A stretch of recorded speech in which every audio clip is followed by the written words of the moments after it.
ছাব্বিশের বিধানসভা ভোট আসন্ন, 26-এর নির্বাচন আসন্ন, তার আগে বিজেপির পরিবর্তন যাত্রা এবং আজকে মোদিজির, প্রধানমন্ত্রী নরেন্দ্র মোদীর এই যে ব্রিগেড, 14ই মার্চের বড় ব্রিগেড সমাবেশ, কি বলবেন সবটা মিলিয়ে 26-এ কি হবে বলে মনে হচ্ছে?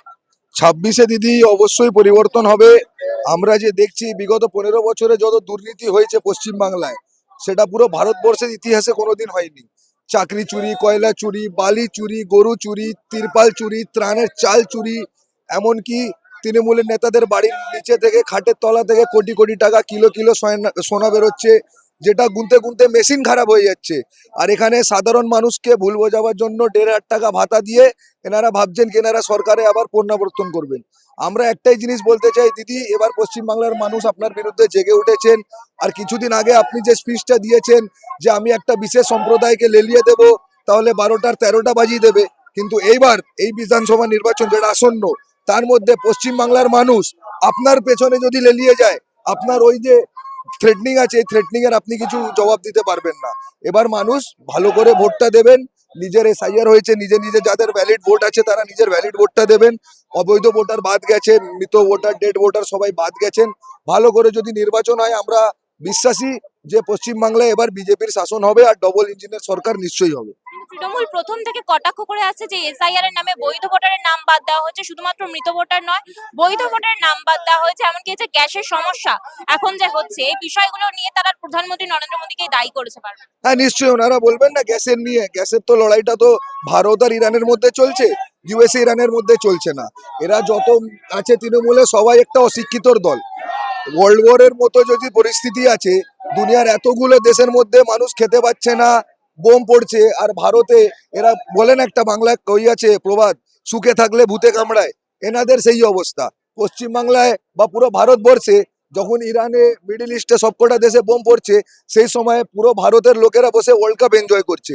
এদের এই জিনিসগুলো পড়ে না। গ্যাসের দাম বলছে যে বেড়েছে, সেটা তো মিডল ইস্টে একটা ইন্টারন্যাশনাল ক্রাইসিস। যে ইন্টারন্যাশনাল ক্রাইসিসটাকে নিজের একটা স্টেটের পলিটিক্সের মধ্যে আনতে পারেন, তাহলে আপনারা ভাবুন যে এদের মাইন্ডসেট কোন জায়গায় আছে। আপনি যখন যদি ইন্টারন্যাশনাল ক্রাইসিসের যদি বলারই ছিল, বাংলাদেশে যখন একটা ছেলেকে, হিন্দু ছেলেকে জ্যান্ত গাছে পুড়িয়ে মারা হলো, তখন তো মাননীয় বা ওনার পার্টির লোকেরা কেউ একটা কথা তোলেননি। এই গ্যাসের দাম বেড়েছে বলে ইরানকে নিয়ে এরা বলছে মোদিজি করছে। আর যে পাশের রাজ্যে যখন আপনার হলো, পাশে বাংলাদেশ আমাদের পাশের রাজ্য, ওখানে যখন হলো এনাদের তো মুখে একটা কুলু ছিল, তখন কেউ তো কিছু বলেননি। আর এনারা যে বলছে এসআইআরে বাদ গেছে, কেন যাবে না? মমতা বেগমের খালার ছেলে, পিসির ছেলে, কি বলে, ওনাদের যত বাংলাদেশে তাদের গেছে, ওনাদের ভোট ব্যাংক লস হয়েছে। আপনারা তো দেখেছেন যে কত কত আধার কার্ড জালি এখান থেকে বানানো হয়েছে, যে বিডিও অফিস থেকে, এখান থেকে। তো সেই চক্করে যেটা বাতিল হয়েছে, সেটা আমরা একদম সমর্থন করছি, 100বার সমর্থন করব। পশ্চিমবাংলায় বাংলাদেশ থেকে এসে রোহিঙ্গাদের আমরা থাকতে দেবো না। পশ্চিমবাংলায় ভারতবর্ষের লোক এসে থাকুক, কাশ্মীর থেকে এসে লোক থাকুক, আমাদের কোনো সমস্যা নেই। কিন্তু এই রোহিঙ্গা বাংলাদেশিরা যারা হিন্দুদের জ্যান্ত পুড়িয়ে গাছে টেঙে দিচ্ছে, তাদের আমরা এখানে কোনো মতেই থাকতে দেবো না। আর যদি ভগবান রাম চাই, এই 26-এর ইলেকশনের পর আমরা বুঝিয়ে দেবো রোহিঙ্গাদের কি করা যাবে, কি করা যাবে না। একদম একদম শেষ প্রশ্নে আসবো। মুখ্যমন্ত্রীর যে প্রকল্প লক্ষ্মীর ভান্ডার, আমরা দেখেছি বিজেপি বারংবার সেই প্রকল্পকে, যুব সাথীকে তারা বলেছেন যেটা ফ্লপ করবে কিংবা কটাক্ষ করেছেন, কিন্তু তারপর বিজেপির নেতাদের মুখ থেকে বলতে শোনা যায় যে আমরা ক্ষমতায় এলে এর থেকেও বেশি দেব। যেমন লক্ষ্মীর ভান্ডার 1,500 থেকে আমরা 3,000 টাকা করে দেবো, যুব সাথী আরো বাড়িয়ে দেবো। এটা কেন? কর্মসংস্থানের ওপর কেন জোর নয়? কর্মসংস্থান তো দিয়ে দেখুন, প্র্যাকটিক্যালি বলা যায় পশ্চিমবাংলায় যখন টাটা এসেছিল, মমতা ব্যানার্জি টাটাকে তাড়িয়েছে। আর পুরো ভারতবর্ষে যত শিল্পপতিরা আছে তারা পশ্চিমবাংলাকে টাটা বলে দিয়েছেন। তো আমরা এতদিনে 15 বছরে আমাদের মিডিয়াতে বলুন, যেখানে বলুন, যদি মমতা ব্যানার্জির পার্টির যে কোনো প্রবক্তা বলে দিন কি একটা সেফটি পিনের কারখানা পশ্চিমবাংলায় নতুন শুরু হয়েছে, সে ব্যাপারে এরা নেই। এরা ভাতার যেটা বলছেন যে বিজেপি বলছে আরো বাড়িয়ে ভাতা দেবে। আপনাদের যে এই যে আপনারা 15 বছর যেটা চটকে গেছেন, এটাকে ঠিক করতে হতে কিছু সময় লাগবে। তার মাঝখানে মানুষকে যদি একটু স্বস্তি পাওয়ানোর জন্য যদি বিজেপি কিছু বলা যায়, তাহলে বলেছে, তাহলে ভালোই বলেছে, কিছু ভেবে বলেছে। আমাদের উচ্চ যারা পদাধিকারী আছে তারা কিছু ভেবেই বলেছেন। আর এখানে পশ্চিমবাংলায় যে ভাতার প্রকল্প হচ্ছে বা ভাতার যে ট্রেন্ড কালচার, সেটা তো শুরু তৃণমূল কংগ্রেস করেছে। সিপিএম এর আমলেও কোনোদিন হয়নি, কংগ্রেসের আমলেও কোনোদিন হয়নি। এনাদের ভাতার ওপর ভর করতে হচ্ছে কেন কি এরা জানে কি না 15 বছরে কোনো উন্নয়ন করেনি, চাকরি করেনি।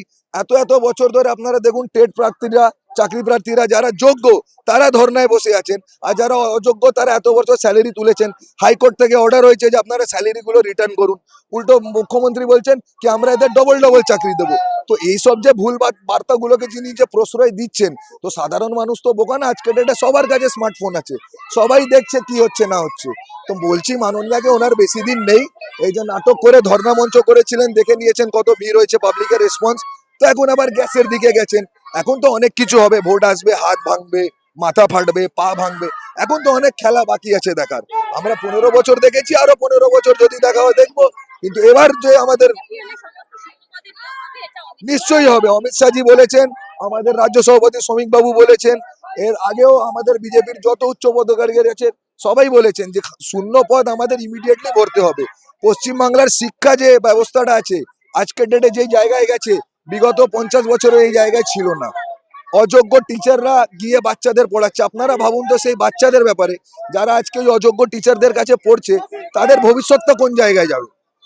তারা তো নিশ্চয়ই চপ আর ঘুগনি ভাজবেন না, কিন্তু মাননীয় তো সেটাই চাইছেন যে এনাদের অযোগ্য শিক্ষক দিয়ে পড়িয়ে এরা যত ইলিটারেট থাকুক, তো আমারই ভোট ব্যাংক বাড়বে, এরা চপ ঘুগনি বিক্রি করবে বা অন্য রাজ্যে গিয়ে পরিযায়ী হবে।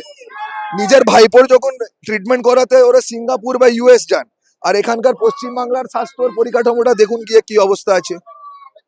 আমি তো চোখে আঙুল দিয়ে দেখিয়ে দিতে পারি, অভিষেক ব্যানার্জি চোখের অপারেশনের জন্য দুবাই বা সিঙ্গাপুর কোথাও একটা গেছিলেন, কেন এখানে আরজি করে করাতেন যখন এতই ভালো সবকিছু। সাধারণ মানুষের প্রাণের কোনো মূল্য নেই, ওনাদেরই খালি মূল্য আছে। তৃণমূলের যতই নেতা দেখুন, এই তো ববি হাকিমের বাড়ির লোকেরা কিছুদিন আগে মিডিল ইস্টে গিয়ে আটকে গেছেন, মিডিল ইস্টে ইন্ডিয়ানদের সবাইকে ছেড়ে দেওয়া হয়েছে। এখনো দেখুন কালকে নিউজে দেখাচ্ছে ইরানের স্টেট অফ হরমুজ থেকে ইন্ডিয়ান জাহাজ ছাড়া হচ্ছে জাস্ট বিকজ ইন্ডিয়ার ফ্ল্যাগ আছে।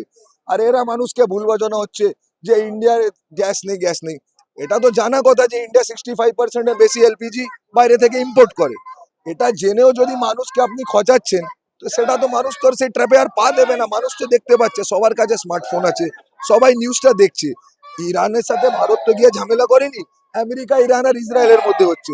এটাতে আমরা থার্ড পার্টিও না, we are nobody in this. But এইসব যে মানুষকে বোঝানো হচ্ছে, আপনি দেখুন আজকে আমাদের কত ভালো সভা হচ্ছে, কত কাতারে কাতারে লক্ষ লক্ষ মানুষ এসছেন। আমরা একটাই জিনিস বলতে চাই, এই যে কিন্তু পশ্চিমবাংলা তৃণমূল বলছে এই সমস্ত লোকের বেশিরভাগ বাইরের রাজ্য থেকে আনা। বাইরের রাজ্য থেকে এসছে। আমরা তো রাজীব কুমারকে বাইরে থেকে নিয়ে এসেছি, সুপ্রিম কোর্টে একজন যে ওনার উকিল ছিলেন, যিনি ওনার এই যে ভ্রষ্টাচারী যে কেস লড়ছিলেন ওদের ভ্রষ্টাচারের বিরুদ্ধে, ওনাকে বাইরে থেকে নিয়ে এসছি। হ্যাঁ, আমরাও বাইরে থেকে নিয়ে এসছি। ওটা তো মানুষ ব্যালেটে বলবে না, we don't believe in bullet, we believe in ballot. এটা ব্যালেটে মানুষ 26-এ দেখিয়ে দেবে কি কে বহিরাগত আর কে এখানকার। আপনি ইউসুফ পাঠানকে ডেকে নিয়ে আসতেন পারেন গুজরাট থেকে, সে বহিরাগত হয় না।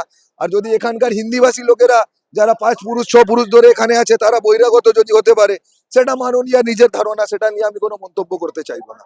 আমি এতটা বলতে পারি, আমরা সবাই ভারতীয়, ভারতে থাকি, আমরা ভারতের দেশের মাটির ছেলে সবাই। আর আমরা বাংলাদেশকে কোনোদিন সাপোর্ট করি না, আর যতদিন বেঁচে আছি এই আমার মাটি আমার মা বাংলাদেশ কিন্তু হবে না।